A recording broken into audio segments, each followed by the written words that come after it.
to Blacklight Mass Incarceration Show. I am your host, Sierra Cobb.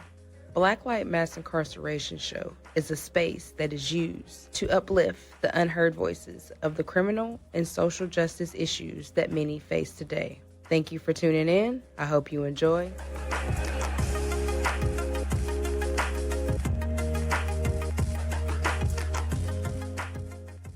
Megan. Hi. Yes, you said 950. Girl, I got 5 days away from 1,000, and I am so excited to make it to the 1,000-day mark. Like, that's like a Christmas. Like, it's not even that's a huge milestone to me. Like, it's not like a year or something like that, but 1,000 days, like, what are you talking about? I've been sober for 1,000 days. That's crazy. I love it. I am so proud of you, Thank you. because that's not easy. A lot of people tend to just fall back and fall back and fall back, and some never make it out. Some do, but it takes a lot of discipline, support, and courage to step away from a life of addiction. And I'm glad to have you here so that you could speak more about it because a lot of people don't understand. They just think people want to go out and, get into drugs and there's no reason behind it. So tell us, Megan, those who don't know you, who are you today? Okay, but today I am someone who genuinely cares about other people. I'm a peer support specialist. I completed rehab 2.5 years ago. Since I completed rehab, I got my peer support certification, my temporary alcohol and drug peer support, my registered alcohol and drug peer support, my CSA certification. I work in a treatment facility as a peer support. I love that. It's a mommy and me facility. Shout out to Belfont because they're doing good work. I also work for Able Kentucky, which is an advocacy group led by people with past convictions who have either been impacted by addiction or incarceration. And when I say impacted, like some of us have never been to jail, some of us have never, experienced addiction, but it is hard to live in 2026 without being impacted by it from the people you love, your neighbor, your children, your parents. Like it is so hard not to have addiction incarceration be a part of your life today. Mhm. So I'm the statewide coordinator for Able Kentucky. We work on building, developing, fostering, trusting, loving relationships. We connect with people all throughout the state. We have credible messengers in each district, doing the work, educating people on their rights, letting them know that their voice matters, regardless if they are in recovery. Because that's a lot of thing people tend to get focused on is, well, if you're paying taxes and you're sober, then you deserve to vote. No, people just deserve to vote, period. Like that is something we're given as Americans, as, citizens, is we're given that voice to vote and it shouldn't be stripped away for no reason. But Abel's working on changing the way Kentucky looks at convicted felons in the state. In 2019, Governor Boucher did an executive order and made it possible for nonviolent offenders to vote in the state of Kentucky. But the thing is about the executive order, that's not permanent. Mhm. So Abel is really working to change the Kentucky Constitution, get an amendment in there so that way that is something that is lasting and hopefully also remove the violent thing. Like people who still have accountability, like attached to their sentence, that's understandable. But once your sentence is complete, your accountability to the state should be complete. Yeah, I totally agree with that. I know North Carolina, back in 2022, we worked hard to, and I actually had Unlock Our Vote shirt on, but I took it off. Actually had changed it to where felons could vote, but then, of course, a new administration came in, and so that was basically overturned and redone. And so we're still working to get that back to where, I mean, because like you said, like once you've completed your sentence, you are no longer a ward of the state. You're no longer under the state. So why can't you get all your rights back? It should be no Mm, reason that you can't, especially right. when it comes to voting. But as we see in this climate, it doesn't matter if you got a felony. It don't matter what race you are. They don't want you to vote, period. They don't want you to vote unless you have the same views as them and you're following their particular political party. They do not care. Unless you're a constituent, they could care less about you having a voice or you feeling like you're part of the community. It's just not something they care about. Yeah, and I just, thinking I never thought that I would see our like climate is already it's been shaky here and there, but we've had good times, we've had bad times. But I never thought that I would see it the way it is now. Like, even it seems like the Supreme Court is not holding up laws that they normally do because of parties. And so to me, like, we're in a very scary time, and I think that this is the time for everybody to unite and push back because we are the people. We are the ones that have the power. We are the ones that, put these people in office. And so we have to start digging better into who the people are we're voting. And I say Mhm. that a lot in North Carolina because, like, we just had a midterm election a few months ago, and they're still putting the same people back in office because they don't know some of the constituents that are running against them. But then you're complaining about the laws that they're like, we don't have a budget. We haven't had a budget since 2023, and we're Mhm. in 2025 and 2026, and they're trying to pass, voting laws where you can't do mail-in ballots. They're trying to Make it harder. yeah, make it harder. Trying to take women's rights away for, their bodies. And so, this is why I do the podcast so that we can inform people and get out there and understand that we have been blindsided. Like, we have just been brainwashed and blindsided for years of thinking one thing, been conformed to think one thing when it's totally different and now it's coming out. Yeah, that's something, that same, like, topic I encounter a lot when I'm having discussions with people about the work we do, is they're like, "Our vote don't matter." If it didn't matter, why do you think they'd take it away from us? Right. Why do you think it's something they wanna make more difficult for people to be able to do? Why do you think they're removing, like you said, the mail-in ballots? Because they don't want us coming together and using our voices, because that's when real change happens. Mhm. And they don't want change, and so that's why I said we have to do better of understanding who we're putting in office and hold Yes. them accountable because we don't hold them accountable. Well, also too, like, the people closest to the problem are also gonna be the ones with the best solution.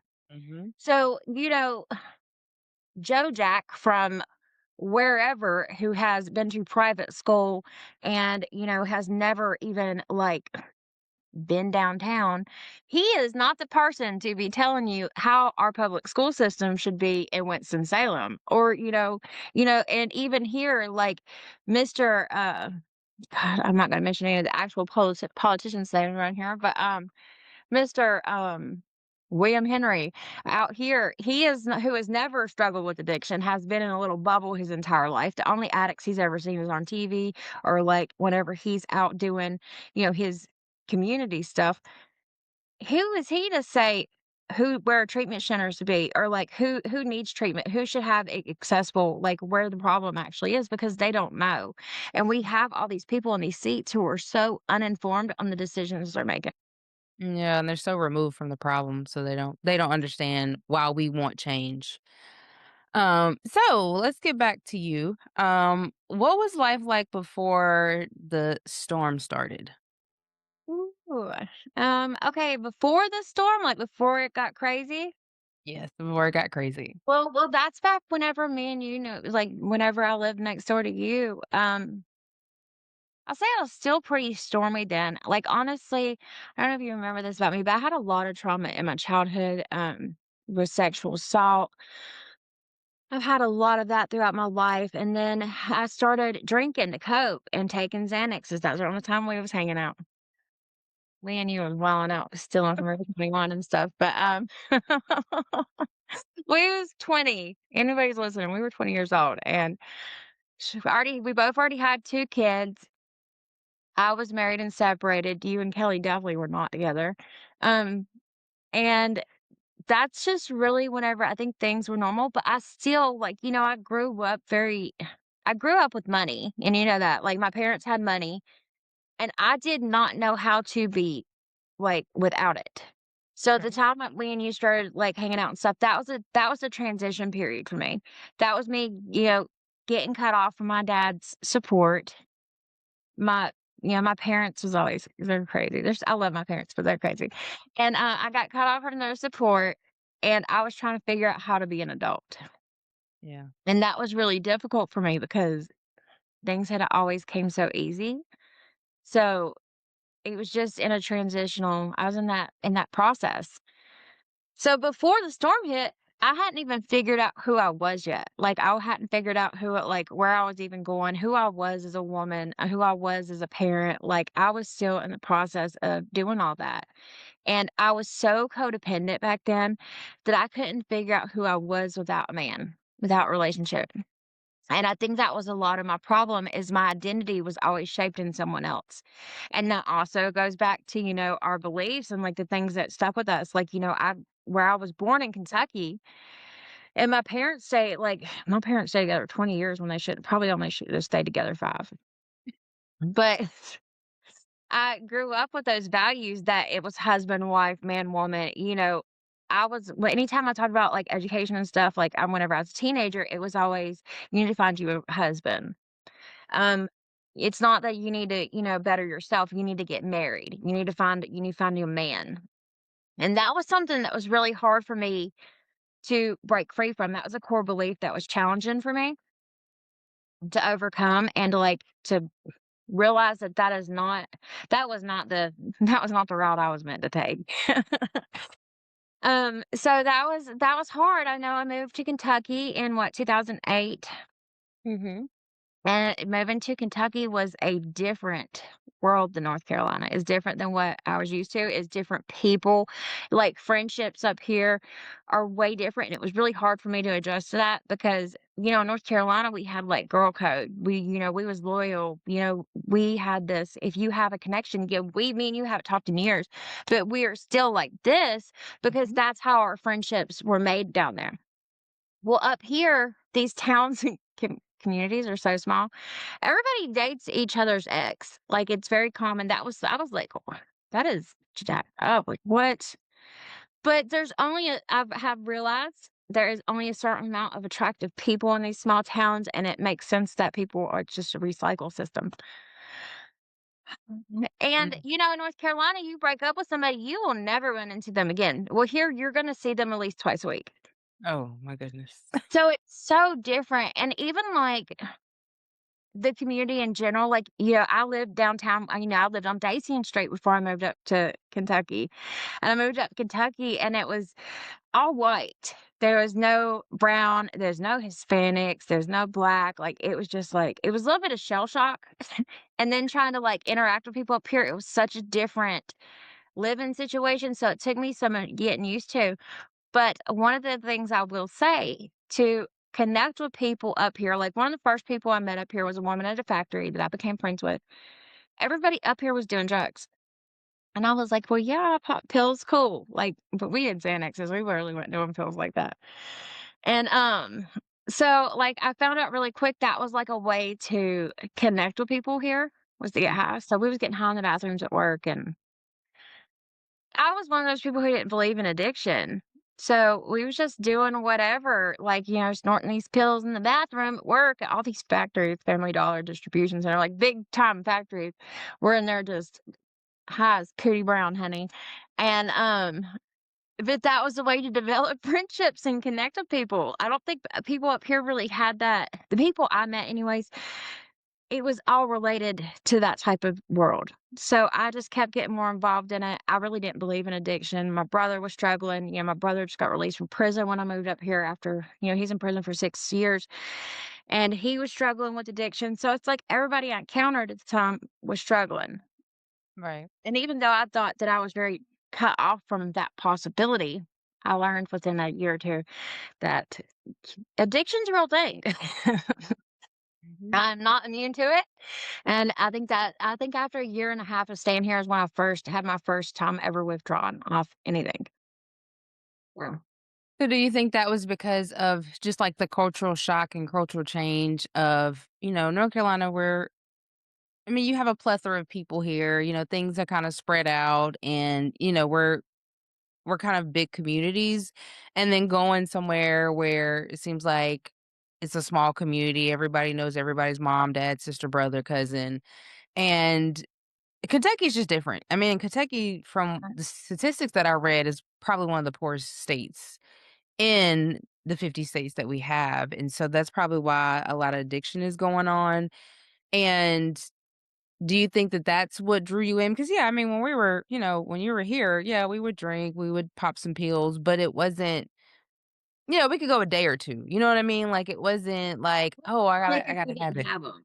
Yeah, and other stuff was around us, but we did what We we didn't did. do that.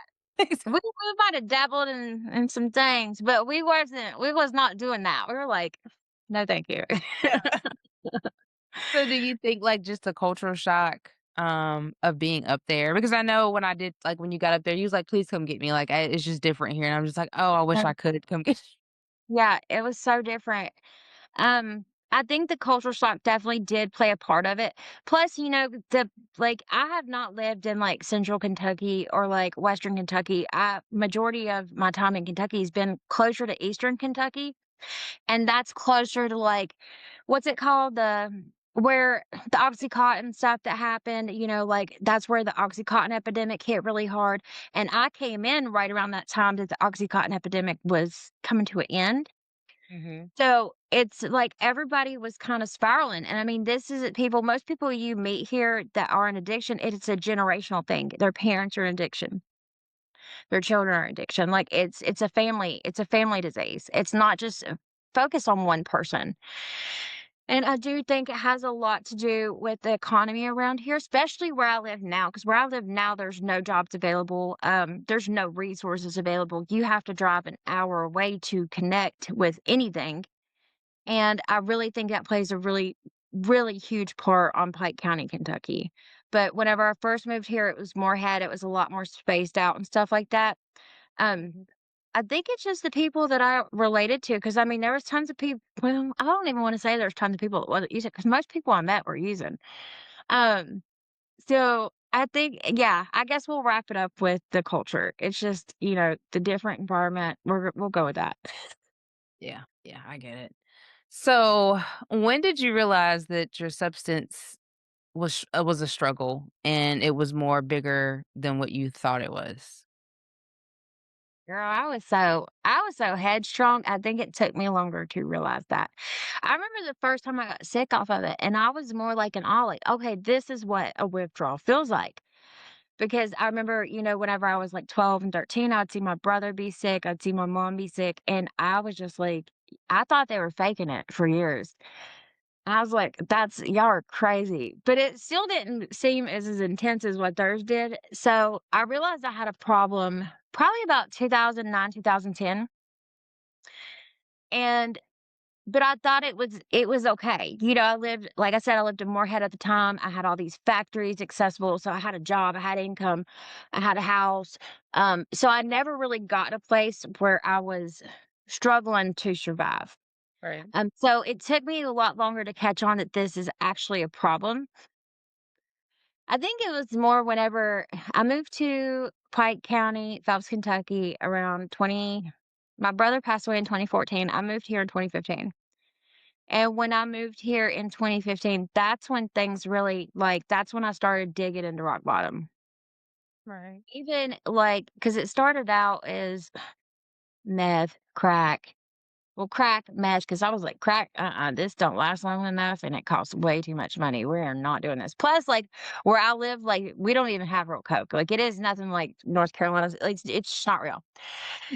And so I was like, I'm not spending my money on this. And meth was available, so I went to meth. I was already popping pills, like, here in Eastern Kentucky, we take gabapentins, we call them Neurotins, we take Furosets. That are pills I've never heard of in my life till I moved out here, but they're wildly popular, like crazy popular, and everybody out here takes them. So, I mean, I was already taking those. I was doing crack. I was shooting up coke, shooting up meth, dumped crack because me and crack, but I was like, "I will sell my soul. We cannot do this." And, I was on meth for a while, but, like, even to the point whenever I started shooting drugs and I started injecting drugs, I became a everyday ab user.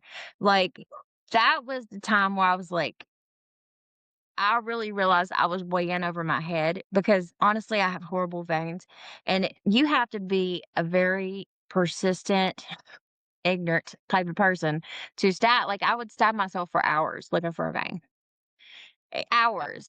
Like, I would be locked in my bathroom for hours looking for a vein, and I would stick with it. I was that persistent, I had to do it, and it became a big I realized then that I was way over my head and something was wrong, but honestly, I still thought I could get it together. Because I was one of those people, especially before, when I was on meth and stuff, if I wanted to quit, I would make myself quit.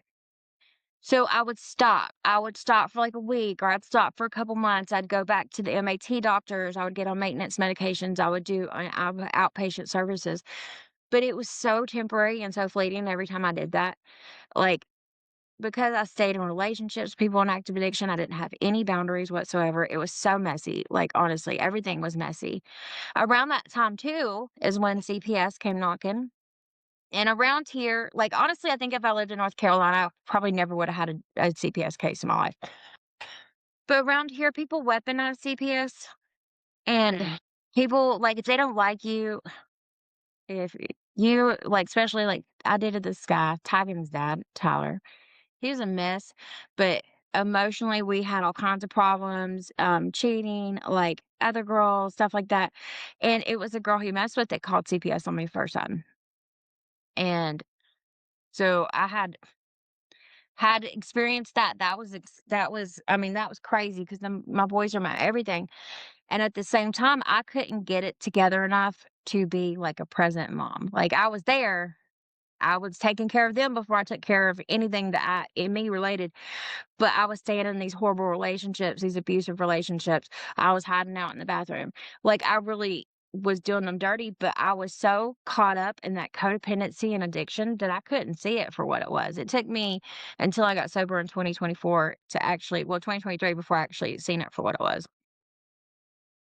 Yeah, I think that's the thing about addiction, it puts a veil over your eyes, and then, that's another thing about codependency is because I used to be codependent on a man because, I dealt with abuse young, and then when me and my baby daddy were together, it was abuse, and so I wanted to find a love that I didn't have in a man, or I guess in my father, because my father wasn't around, in a man, and, they were like, "Oh, you shouldn't be having babies out of wedlock," and, all this other stuff, and so, like, I get that, being dependent on trying to find your happiness in a man, and that's not how you truly find happiness. But what do you think is the difference? Because, where we lived at, it was crackheads walking around 24/7, 7 days a week, and we were just like, "No." So what do you think moved you to be like, "Hey, well, let me try this here?" Because I know there, here you were like, "Oh, hell no, I'm just doing my pills, just give me a drink and I'm good." I would have never done that in North Carolina. I don't think my addiction would have got to where it was at ever, 'cause, like, it even got worse after the meth, but I don't think it would have ever escalated or got farther past that. But Kentucky, I kept experiencing more trauma and no therapy. I felt very disconnected. My brother passed away. That made the trauma worse. It made the grief worse. My niece passed away a couple months after my brother. She was 6 years old from a brain tumor. That kept like, it just kept piling these experiences on, and then, Nick moved up here. Nick was horribly mentally abusive in North Carolina, which did not change when he came to Kentucky. Then I had this guy, Matt, who was definitely, like, he just was did not let me feel worthy. Like, girl, I don't even know why I was with him, because, like, what? But he made me feel invaluable, and all these people, like, I just kept feeling like I had to fight and show who I was and, like, that I was worthy of anything, and I kept chasing that feeling, and I couldn't achieve it. I could not achieve it, and so I think the drugs helped medicate that feeling. It helped medicate the trauma. It helped medicate the grief, um, and it made me more susceptible to try things. That makes Because, sense. like, in North Carolina, I'd went through stuff when I was younger, but, we were making it work. We all built each other up. We had, we was all very strong. Like, even though we had most of us usually had a man next to us, we was all very strong. We didn't put up with nothing. Like, I remember Nick yelled at me one time in North Carolina. I kicked him out for yelling because my baby was there. And I kicked him out. And then it's like in North Carolina, that whole, like, strong, independent woman thing went backwards for so long. That I got so far from that just trying to feel seen. Yeah. Yeah. That's understandable. I mean, like you said, we had a point where we wanted to be independent, but we also needed that man. But knowing that feeling like that man had to validate us when that wasn't that wasn't the issue, and so, yeah, I think that it got to the point where Go ahead.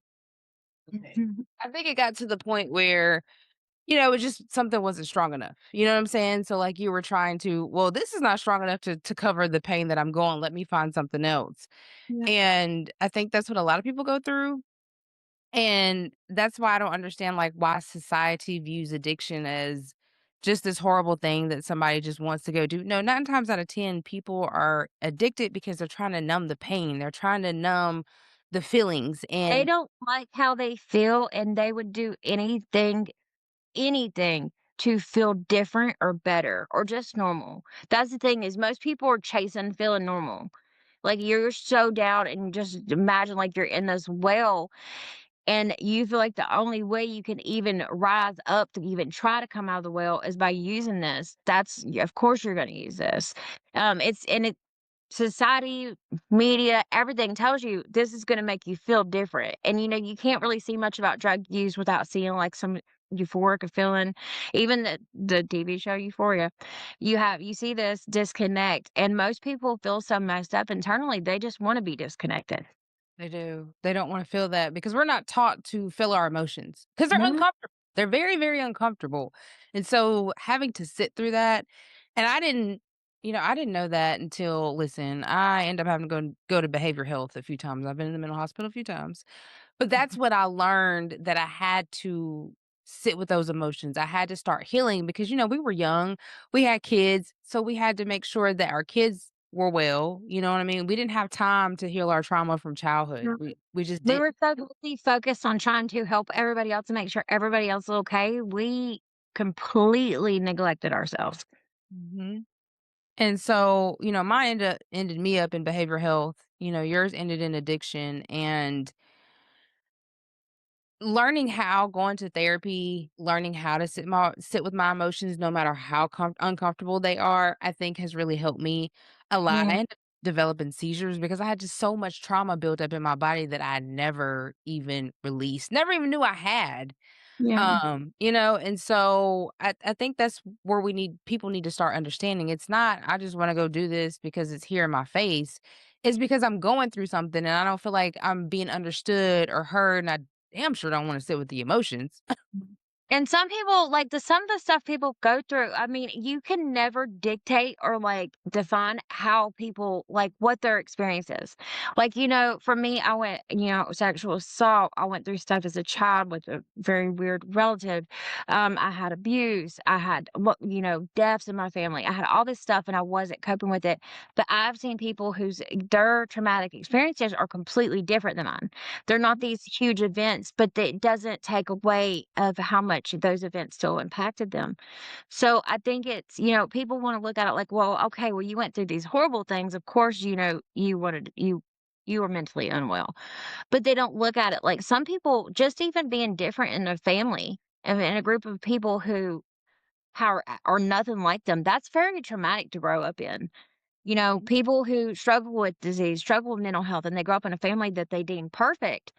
I've seen a lot of people spiral because of that, and, I mean, that's just as traumatic as, the stuff that we went through. You and the stuff with your ex, that stuff is horrible, but people just want to feel okay, just to make it through the day, take care of our kids, go to work, do something. We just wanna feel okay, and the thing is that I have learned, like, since being in recovery is about with addiction, when you're in active addiction, like, that's why they call it brain disease, addiction's a brain disease.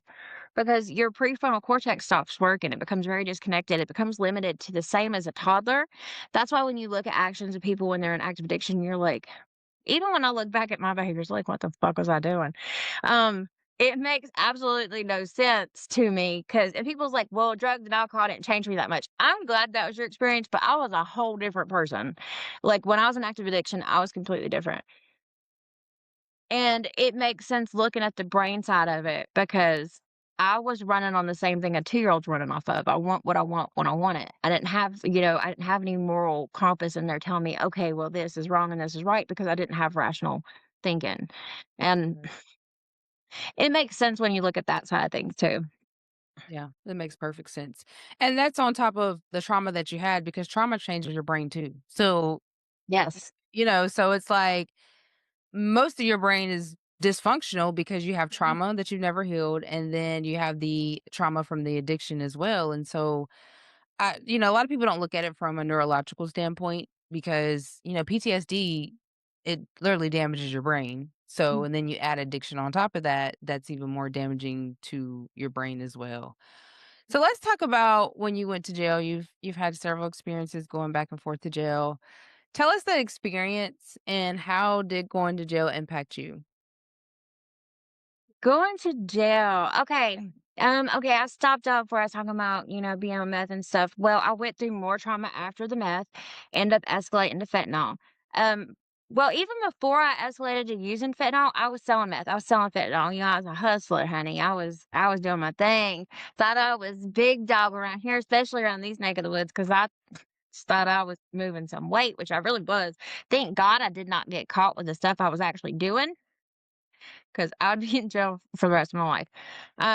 But I had somebody I kept getting arrested. I never really had any big, huge charges. Like, I would get caught up for FTA. I had a shoplifting thing one time. I got caught with some neurons one time, which was illicit drug until they finally got deemed a narcotic, and then I got caught with those, but I never really had any big charges. Besides when I was 16 and I lived in Winfield Court, no, was it no, Willow Creek, and, out there on the university.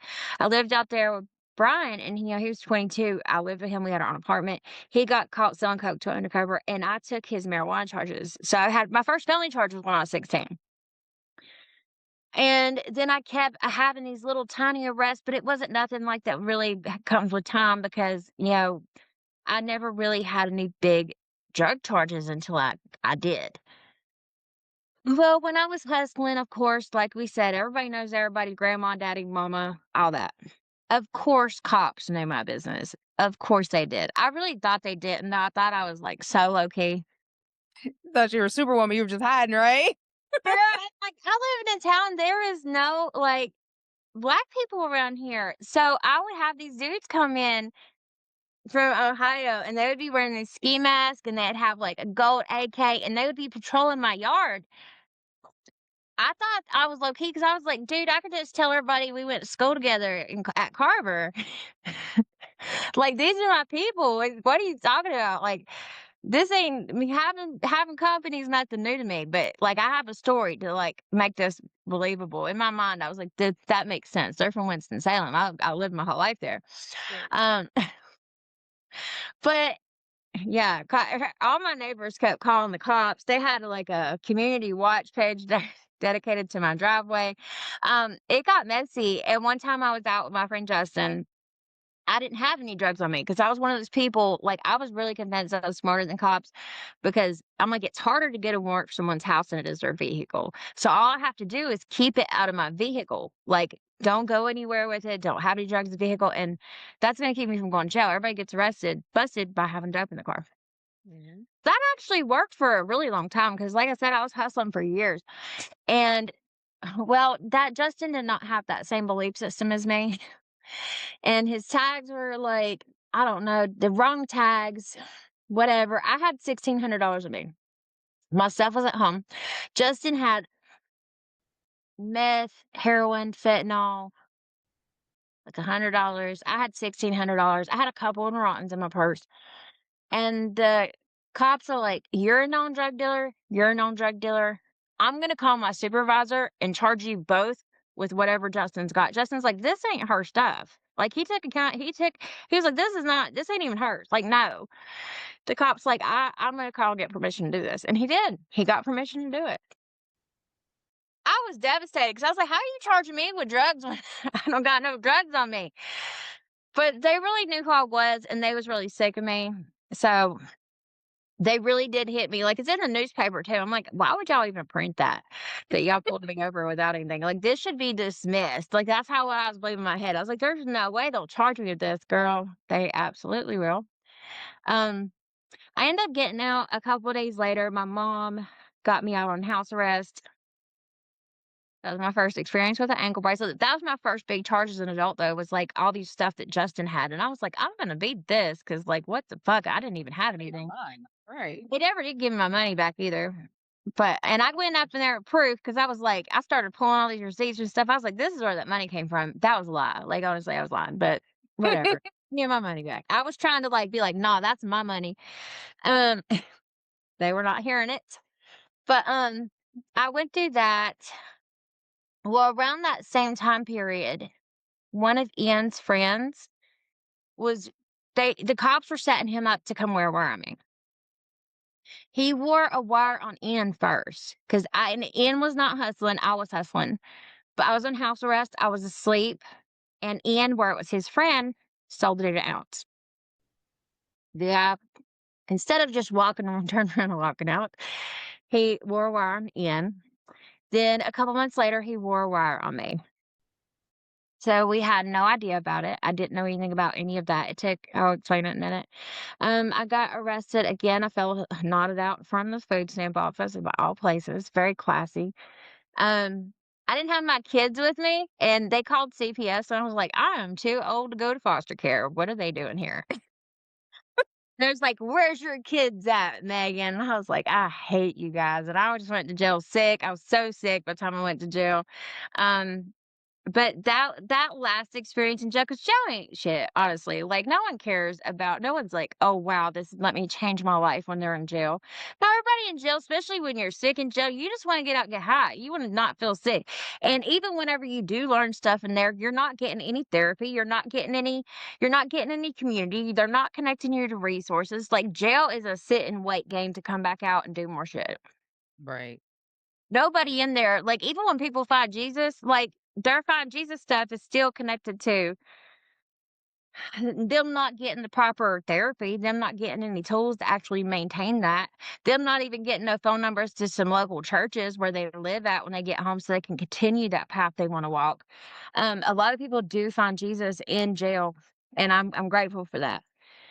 But they don't do the jail system does not do anything to help people develop that. Mm-mm. Not at Anything all. they learn, it's like, here's this, here's that, okay, you can go. That's it. Mhm. Um, and it's really it's jail sucks. Jail absolutely sucks, especially because I was going in there the last couple times I went in there, I was detoxing from fentanyl and meth. Um, and I mean, that's a different kind of hell because it hurts, like, in your bones, and that, like, 3 hours after you do it, you're already, like, it's in your bones again, like, it hurts in your bones again. So, that was miserable, and I feel sorry for anybody who has to go through that.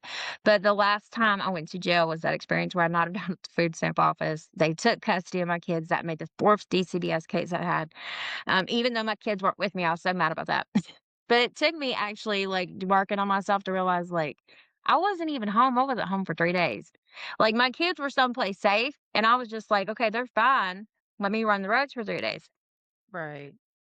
But that experience in jail was very I wouldn't say it's illuminating ever. Um, but the DCBS case, when I went to family court, they're like, "You know what? We're sick of your shit. We are taking permanency. We're closing this case out quick." I went in there. I failed for 9 things, which I told the judge I was going to because I already know my family court judge. Like, as long as you're honest with him, he's going to be a lot nicer to you. We've met before, so I remember that. And I'm like, I'm going to feel for this, this, this, and I've been sick, so I took this, this, this, this, and this, and this. And he was, like, shocked, for one, and he's like, "If you fail for 10 things, I'm locking you up to dry out for 2 days." And I was like, "Please, God, don't let me fail for 10 things." And I failed for 9. So he was like, "We're giving your custody up quick. I'm sick of this. Most people who come in here with this amount of drugs in their system overdose before their next court date, and I'm not sitting here watching this. I'm not making your kids sit here and watch this." And so I knew that I needed to do something. Um, I had this amazing woman, Donna Hicks. She works for the UK TAP assessment people over there in Pike County. She helps people get in a treatment center. She helps assess, like, what they need to do. She would call me and, like, one time I'd be sick, so I'd be like, "Oh my god, I'm so sick, I can't do this." And then she'd call me back and I'd be like, "I'm good, Donna, I'm cool, I'm cool. I was just upset." And she was like, "Bitch, we're putting you in rehab today." And it took me, like, a week or 2 to go because I had to make my rounds, like, "I'm leaving, give me free drugs," like Right. So I did that for about a week. My dad took me. She got me to go through a 2-week detox at Recovery Works in Georgetown, and then I did long-term treatment at Chrysalis House. Okay, that experience is what made me who I am today. It wasn't the criminal system, absolutely not. Mhm. That makes it worse. Yeah, they just pissed me off. Um, Family support definitely had a big part of, connecting me to all that stuff, even though they was sick of me. I had a great attorney, her name's Amber Cisco. Girl, she is rode for me every case I've ever went to because she knows I'm gonna write for my kids. And so the fact that she's always seen me do everything they've always asked me to do, she is I love her. Like, I would go and hang out with her today. I love her. Um, but my experience at Chris's house, something changed. I think once the dope finally left my system, because it took, like, the first, 60 days before something started connecting, and I didn't feel like I was in panic mode. I wasn't waiting on the other shoe to drop, like, I actually started sitting still. But within those days, I had this amazing therapist. I had these groups, I had these meetings, I had these women that were on the same path as me. That's when things like started becoming who I am today. Start opening your eyes, yeah. I started to open my eyes. I started really thinking about like, this is my purpose. I want to help other people. These women in here, I love these women in here. Like, I love they have babies. Like, I get it because I know these women because these women are me. And it really just made me be able to identify my purpose. And that was the first time in my entire life I was like, I know what I want to be when I grow up. And I was 39 years old, but I was like, you know what? I know what I want to be. And that really motivated me. Honestly, like, things were really good. I was happy. But then when I came home from rehab, I got baptized just to make my family feel more comfortable because, they've always been to church and stuff like that. And I went for them. But when I did, something happened to me and I started getting that inner peace. And I just started like things on the inside became so much more quiet. I don't have triggers like that. I really feel like God removed their desire from me because I really don't struggle with it. Like, it's life's good. Life is hard, sobriety isn't hard, like, life is amazing today, and I really give props to God for that relationship I've built up with God, and, Yeah. therapy, girl, I still got my therapist, I got a sponsor. I'm still working on me, it's definitely not done, but life is so good today, and no thanks to the criminal justice system because they absolutely did not help with any of that. So, God is a major reason why I have peace today. I mean, I struggled for so long with PTSD after I figured out I had it because I didn't know I had it because I was so numb for so long. And he healed me from those seizures as well because listen, I would seize as soon as I go to sleep, like I would seize for hours and hours and hours. And so it was really bothering my quality of life. And it was like, I gotta do something different. And, I just remember days of just crying out to God, like, please heal my body. Please take this pain that I've held on for so long away. And I know that you can, and I know that you can show me something better. And just thanking him for being there because I just think back some of some of the stuff that I went through, I could have lost my life, but he had other Yeah. plans. I You know what overdosed I mean? 6 times. 6 times I was dead. Like, one time, Ian seen it, and it was so dramatic to him because I was, like, leaned up against the wall, my eyes were open, I was gray, like, and it took several Narcans for me to come back, but, like, he was so devastated, and when you're on dope and somebody Narcans you, Sierra, I cannot even describe the sickness that you feel when you do wake up, like, you are just so sick, because it throws you into precipitated withdrawals. And he was crying, he was so freaked out, and I was just so sick, I didn't even realize, like, how traumatic that was to him till I was in rehab. Like, I was in rehab one day, and it just hit me like, "Oh my god, this happened." And then I had a call, and I was freaking out, crying, apologizing to him, and, my kids are great because he's like, "Mom, I just want you to do better. I've not even thought about that." I'm like, "I'm so sorry." Right. You just feel that mom guilt, like, "I failed you." Oh, mom guilt's a revolving door. Yeah. I don't know if we'll ever not have mom guilt.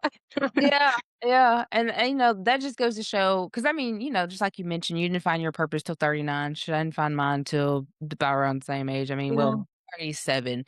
Um, but God just had so much more in store for us, like never knew we would be here, you know what I'm saying, doing this and helping our community and educating people on a system that is not built for anybody. Like, I don't care who you are, the system is not built for anybody unless Everybody asked me this, like, "Who told you that you lost your right to vote?" I was like, "My dad." There's like, you know, the nobody at the court told you? No, no. absolutely not. Did your PO tell you? No. No. That my dad told me because he went through the same experience with his charges, so he explained it to me, he explained when I get it back, but there was absolutely nobody being like, "Hey, don't go vote."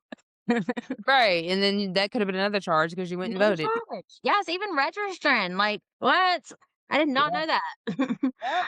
I mean, that just goes to show you the miseducation and misinformation that is around, and that's sad that I mean, that's the probation's out like, that's should be in the paperwork that they give you, like, you can't go vote yet, A, B, C, and D that you can't do, but look, they're just trying to set people up to fail again, you know what Well, I they mean? don't give people the resources or anything, like, that's one thing they have a video on loop at my PO's office, and it talks about, like, Narcan and, like, assistance and stuff like that, but if you ask the probation officers, like, what kind of resources do they have for this, they really don't know.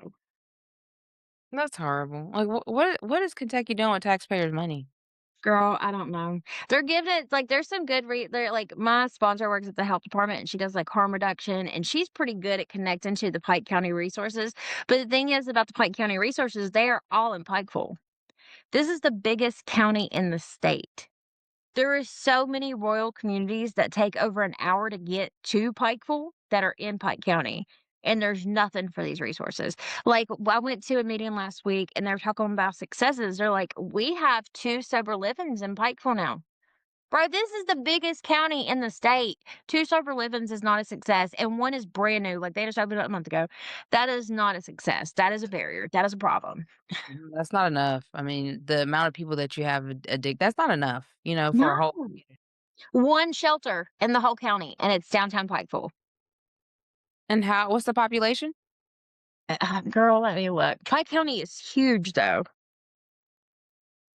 Oh my goodness. So what are people I mean, that's why people on the street. That's why people are addicted if you don't have anywhere for the Well, homeless.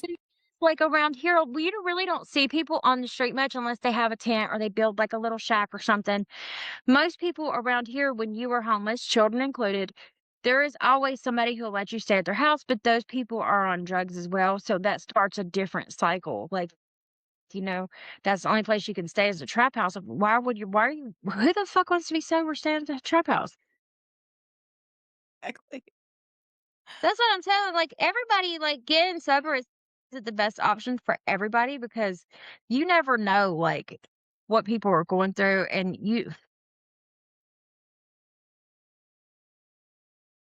54,000 people.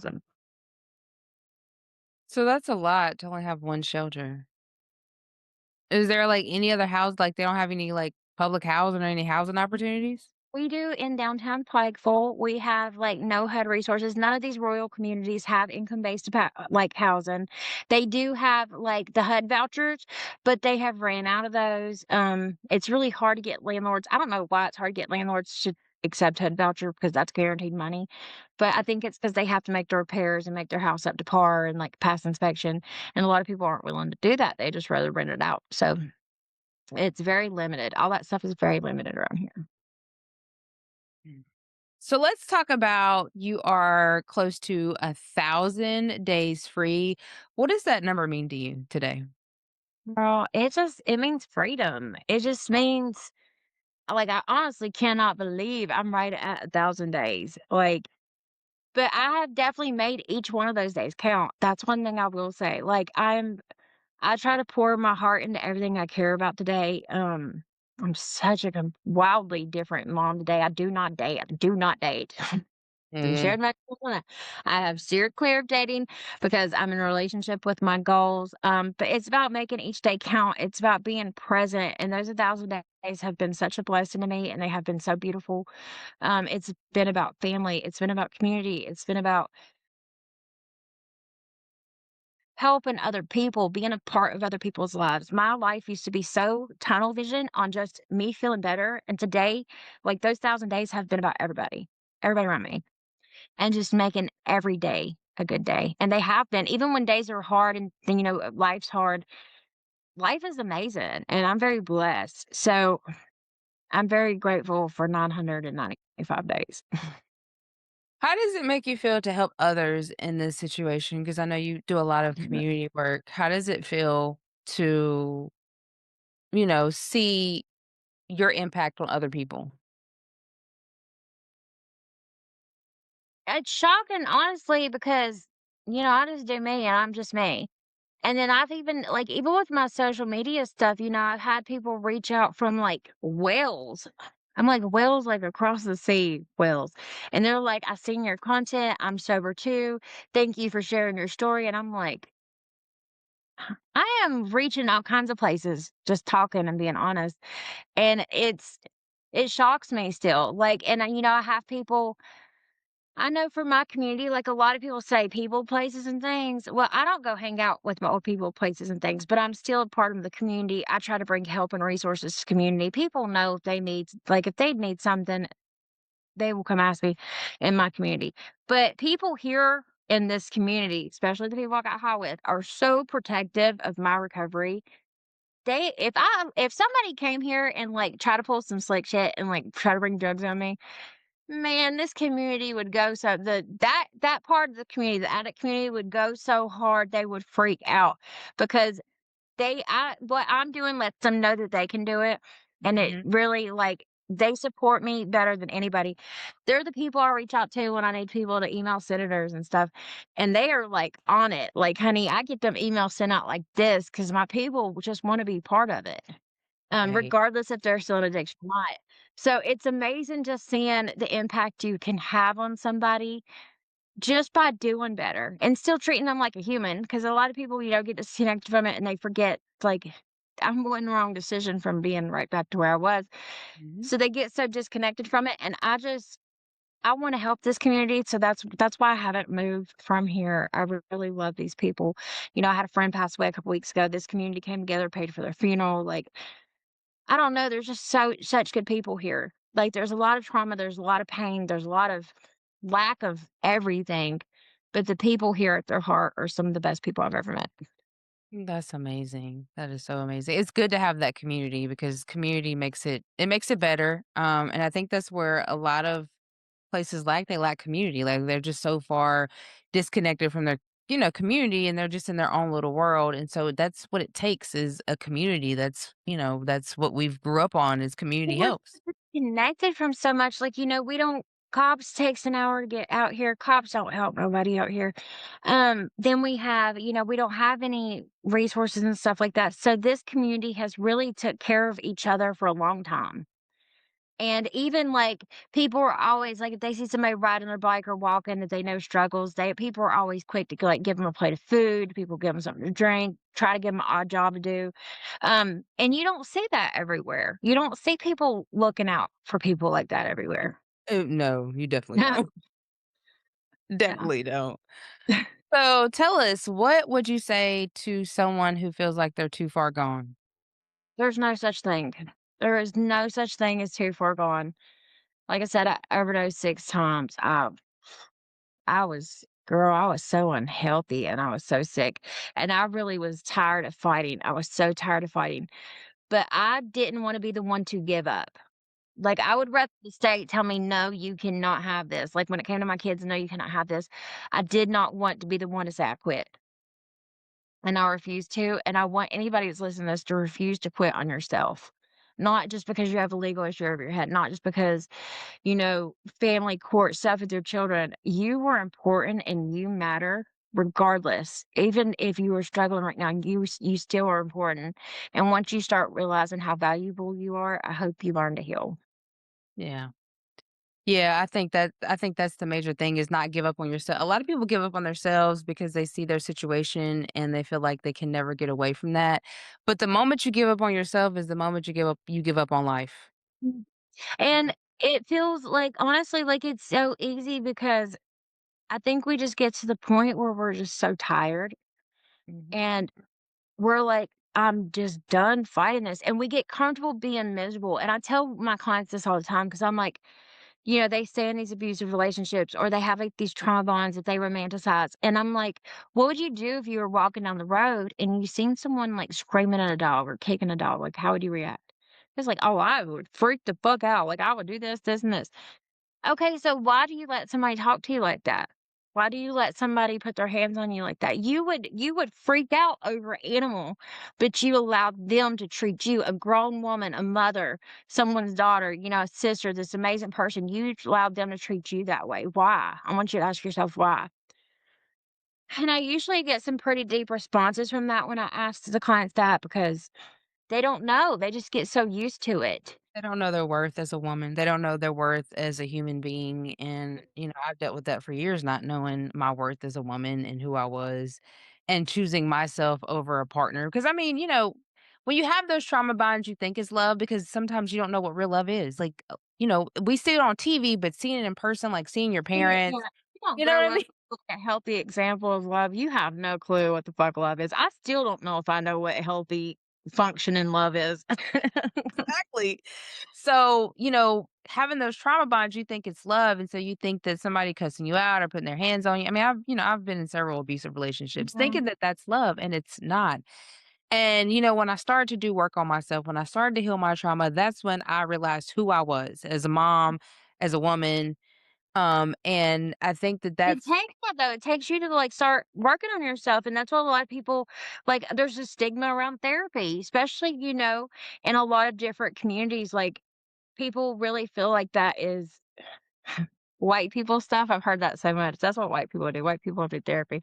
Everybody needs therapy, like yeah, everybody needs therapy. I had somebody laugh, that's like, "You go to therapy." That was cracking on me. That was like, this I now I have, like, a coffee, like a cold coffee, and that's like, "You are so white." I'm like, "Shut up." listen, Black This is community need not a race therapy. thing. It's not. And we probably need therapy more than anybody. So I'm hey, telling you, yes, because I mean, you guys, you deal with like even cultural trauma, like, stigma, like, my stigma is addiction and mental health and stuff like that. But depending on where you live, I know North Carolina's got some racist cops. I don't even want to go there, oh, especially Conner jail. Ugh. well, But they finally have a mixed culture because when we were there, oh, all white. all white, all white cops, yes, and they were asses. Yeah, And we yeah, weren't on drugs, but they definitely treated us like we was bottom of the barrel. We were just kids, honey. 'cause we lived in the hood where everything went went down, like, they And knew we us, was they still knew by name. acting. Yeah, but I mean, like I said, I think that, once you find yourself, then you understand that abuse is not love. Then you understand that the way a man talks to you, treats you, is not how you should be It treated. should be love and respect. Like, it shouldn't be like, the man is not meant to be. I know we grew up with dominating fathers and, like, this ideal fathers, but men are not supposed to be dominating. Men are not supposed to be, they're not supposed to come in and, like, make the whole house roar with their presence. That is not what a man is supposed to be. A man is supposed to be your equal, your partner, somebody you can communicate with, somebody who respects you, you respect. It should definitely be not be anything less. Less than that, and if it is less, then that's when you have to choose yourself, and I say that all the time, I choose me. I would choose me over love. If it Mhm. ain't my kids, it's me. It's my kids and then it's me, and when they get which, our kids are almost grown besides the youngest ones that we have, then it's me. I choose me. I choose me over anything. I choose my peace. I choose my sanity. I am not going to let any man take my sanity, anything take Sure. my sanity or my peace, because it took so long to feel peace. Like, now I know what peace is. I never knew Now what it you're was. protective of it. Very protective, because once you get it, then you're like, "Oh, no. Oh, hell no. I'm not letting this go." We're not going backwards. No, not at all. Yeah, we're at the age where we are not going backwards no more. Mm-mm. No, I'm like, I'm too old for that now. I'm getting too old for this. I need to live my peace. I need to have it. Yeah, me too. So, Megan, when people hear your story, I don't want them to just hear that you survived, but I want them to hear what's possible. And what do you want them to know walking away from this interview? Everything is possible. Like, that's the thing is there's so many doors that have been opened up to me that I didn't know was there. Like, it is insane to me, the possibilities for my life today, and they just keep growing and keep, you know just keep everything just keeps changing and progressing. And I was like, if you would have told me 3 years ago I would be on a podcast with Sierra, I would have been like, "What the fuck are we talking about?" But I would have never believed I'd be working in a treatment facility, that I would be a part of this amazing advocacy group, ABLE.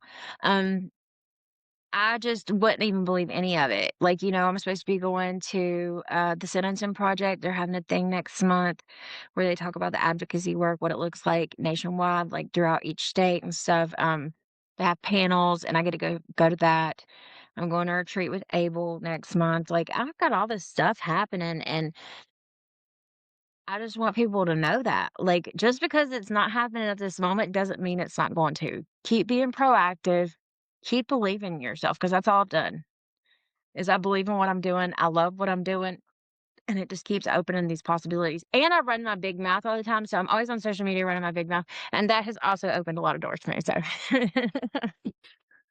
Well, you're just sharing your story and your experiences, and, social media wasn't I mean, it was there, but it wasn't as big as it is now, so that's a you have platform. MySpace. Yeah, we had MySpace and yeah, I mean, Facebook, but Facebook at that time was only for college students. It wasn't even, as open Yeah. as it is, and I now we think have TikTok. Desiree was the only person I knew back then that, like, got on Facebook, and I was like, "Facebook is lame." It was very lame back then. But, I mean, I'm thankful for these platforms. I mean, they're a gift and a curse at the same time, but it does, help get the message out, especially if you're advocating, if you're working for an organization, help spreads the message and show what you're doing in your community and how people can get involved. So yeah, I just wanna thank you for sharing your story, Yeah. For going. having me. Of course, I had to.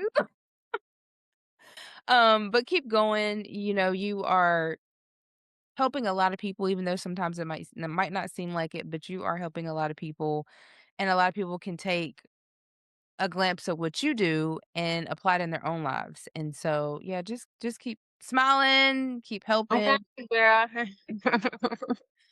All right, Megan, thank you so Alright, much. I love you, thank you for having me. Message me later. I got you. Alright, Bye. baby. That is a wrap for this episode of Black Light Mass Incarceration Show. I am your host, Sierra. I want to thank you for spending this time with us, listening, learning, and refusing to look away. The stories we share are not just content, they are people's lives, families, and future. If this episode moved you, don't let it stop here. Share this show with someone who needs to hear it. Follow us on YouTube and any major streaming platform where you get your podcasts. Subscribe, leave a comment, leave a review so more people can find these stories. Stay connected with our work at iCare NC and learn how to get involved and support youth and families impacted by the system. Remember, every time you choose truth over silence, you're helping to dismantle the cages seen and unseen. Until next time, keep your heart open, your mind sharp, and your light pointed right at the places they'd rather keep in the dark. This is the Black Light Mass Incarceration Show. We see you, we believe you, and we're not backing down. Peace.